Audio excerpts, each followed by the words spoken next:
आप आपका packaging designer या एजेंसी किस तरीके से सिलेक्ट करेंगे?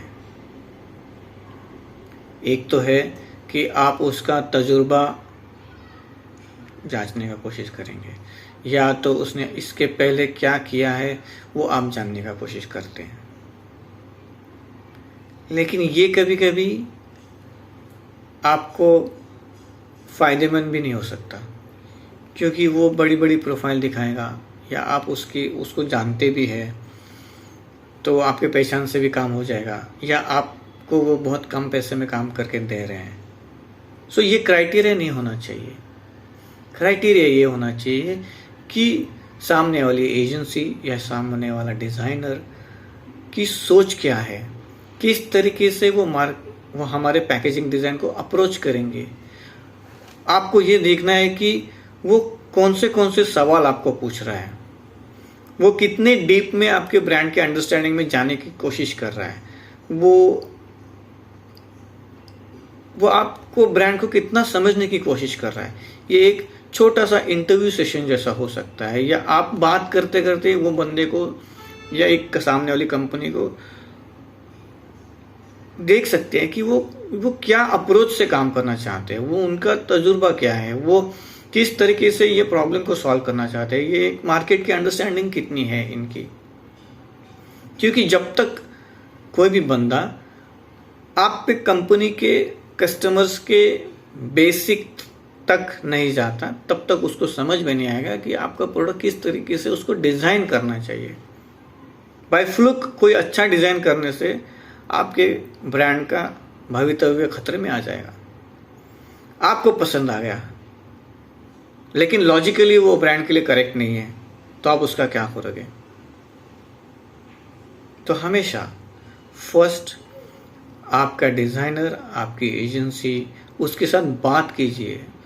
देखिए कि वो क्या सोचते हैं, उनके पास क्या विज़न है, और चाहिए तो उनको थोड़ा बैकग्राउंड रिसर्च करके उनका थोड़ा सा डिटेल में जानने का कोशिश कीजिए कि वो करते क्या है, उनको किस तरीके से काम को अप्रोच करने का उनका नज़रिया क्या है।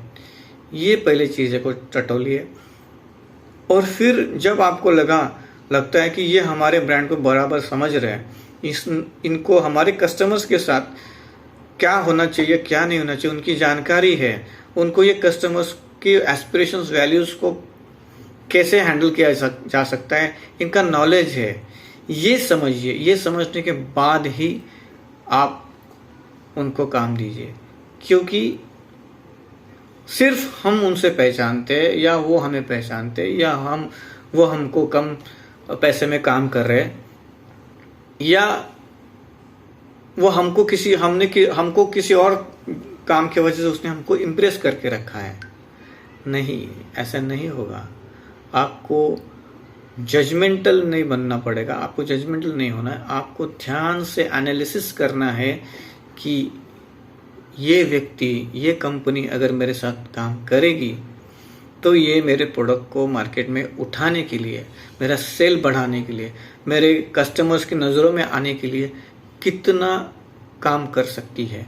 ये अंडरस्टैंडिंग आपको उनकी तरफ से बहुत बहुत बहुत क्लियरली चेक करना है।